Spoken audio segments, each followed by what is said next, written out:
And almost any analysis of public opinion data laid side by side with what news media are or are not advocating in terms of editorials will show that the media establishment is way behind the grassroots. In February of 1968, the Boston Globe did a survey of 39 different major U.S. daily newspapers. The Globe could not find a single paper that had editorialized for withdrawal of U.S. troops from Vietnam.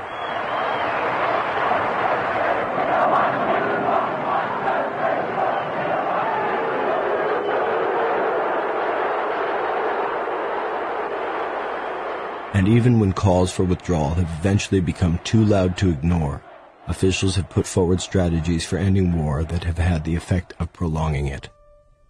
In some cases, as with the Nixon administration's strategy of Vietnamization, actually escalating war in the name of ending it. In the previous administration, we Americanized the war in Vietnam.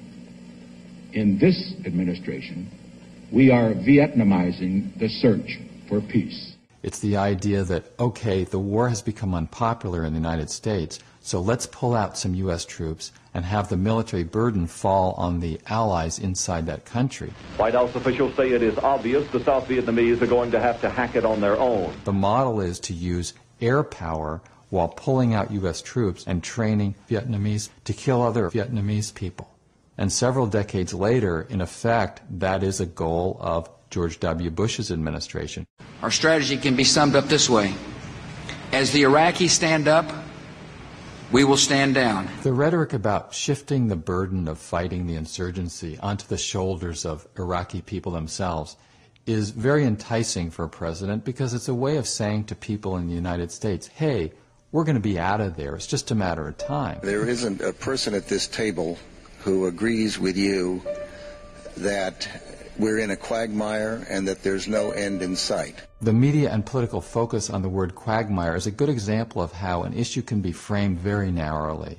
The criticism would be that you're in a situation from which there's no good way to extricate yourself. And then the word clearly would not be a good one. Talking about a quagmire seems to be a positive way of fomenting debate because then we can argue about whether the war is actually working out well. We are now in a seemingly intractable quagmire. That terrible word quagmire. This can be, or seems to be, a kind of quagmire. Quagmire is really a false sort of a critique because it says, really the problem here is what the war is doing to the United States. Are we able to win? Are we winning in Iraq? Do you want the United States to win in Iraq? I can't tell who's winning and who's losing. Do you believe that we are currently winning in Iraq? We are not winning, but we are not losing. We are losing. We're winning. You're winning this war? I couldn't tell you.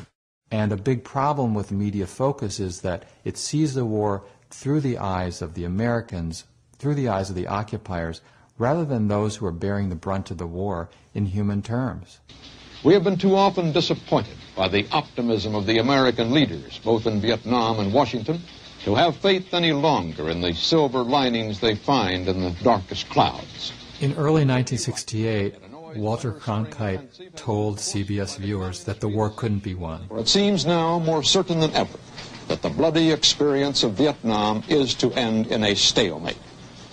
And that was instantly, and through time even more so, heralded as the tide has turned, as Lyndon Johnson is reputed to have said when he saw Cronkite give that report, I've lost middle America.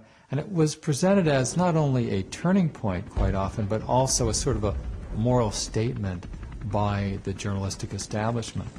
Well, I would say yes and no. There was an acknowledgement that the United States, contrary to official Washington claims, was not winning the war in Vietnam and could not win. But it was not a statement that the war was wrong. A problem there is that if the critique says this war is bad because it's not winnable, then the response is, oh yeah, we'll show you it can be winnable, or the next war will be winnable. So that critique doesn't challenge the prerogatives of military expansion or aggression, if you will, or empire. And a deeper critique says, whether you can win or not, either way, empire enforced at the point not of a bayonet, but of the cruise missile, That's not acceptable.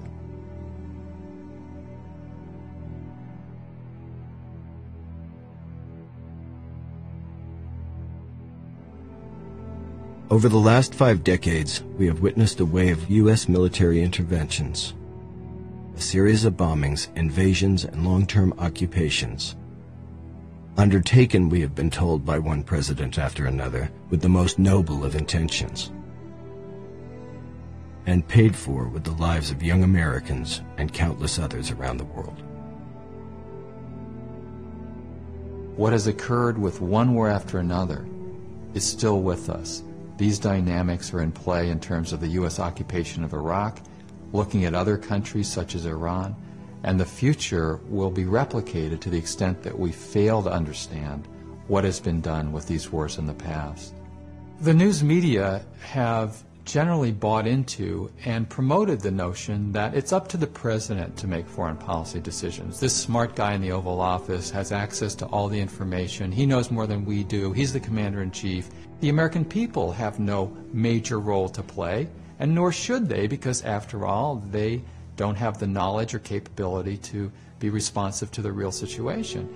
That was certainly true during the Vietnam War, as it was to be later, time after time. There were people in Congress who raised these issues, and they simply were marginalized by the news media, even though in retrospect, maybe especially because in retrospect, they had it right, and the conventional wisdom and the president were wrong. However difficult this vote may be, some of us must urge the use of restraint.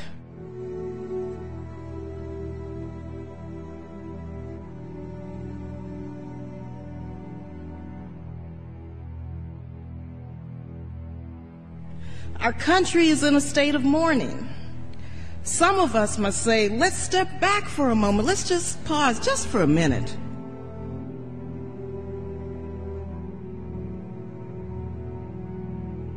And think through the implications of our actions today so that this does not spiral out of control.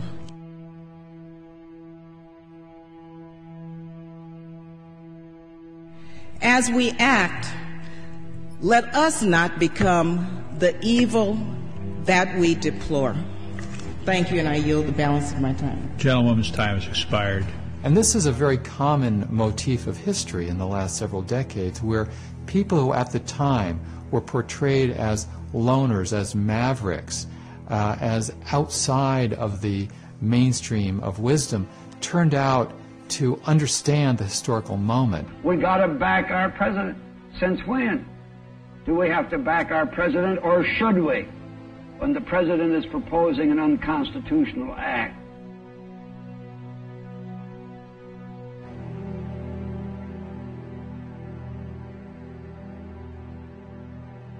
The best example is Wayne Morse, the senior senator from Oregon, who, beginning in 1964, was a voice in the congressional wilderness. Senator Morse was unusual in that he challenged the very prerogative of the U.S. government to go to war against Vietnam. He said, it's up to the American people to formulate foreign policy.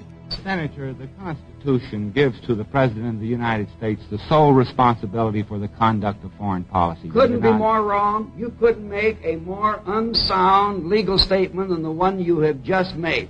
This is the promulgation of an old fallacy that foreign policy belongs to the President of the United States. To whom does it belong, then, Senator? Belongs to the American people. All right, and our constitutional fathers made it very clear. Where does the President fit into this in the responsibility scale? What I'm saying is, under our Constitution, all the President is the administrator of the people's foreign policy. Those are his prerogatives. And I'm pleading that the American people be given the facts about foreign Senator, policy. That the American people cannot formulate and execute foreign policy? Why, you're a man of little faith in democracy if you make that kind of announcement. I have complete faith in the ability of the American people to follow the facts if you'll give them. It isn't and my charge against faith, my Senator. Government is we're not giving the American people the facts. And that's the kind of faith in democracy that's not in fashion among the Washington press corps or the power elite in the nation's capital. But it's a good reading of the Constitution, and it's a good definition of democracy. Independent journalist I.F. Stone said that all governments lie, and nothing they say should be believed. Now, Stone wasn't conflating all governments, and he wasn't saying that governments lie all the time, but he was saying that we should never trust that something said by a government is automatically true. Especially our own, because we have a responsibility to go beneath the surface, because the human costs of war, the consequences of militaristic policies, what Dr. King called the madness of militarism, they can't stand the light of day if most people understand the deceptions that lead to the slaughter and the human consequences of the carnage. If we get that into clear focus, we can change the course of events of this country, but it's not going to be easy, and it will require dedication to searching for truth.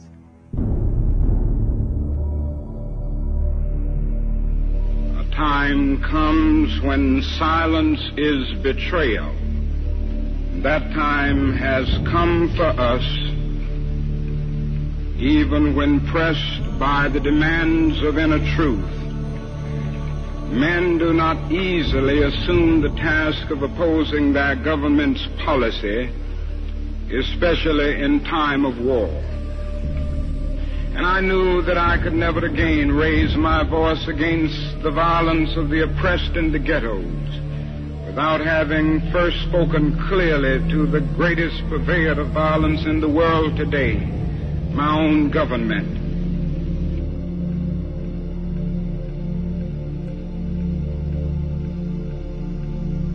What do they think as we test out our latest weapons on them, just as the Germans tested out new medicine and new tortures in the concentration camps of Europe? Now that is little left to build on save bitterness. We are met by deep but understandable mistrust. To speak for them is to explain this lack of confidence in Western words, and especially their distrust of American intentions now. The world now demands a maturity of America that we may not be able to achieve.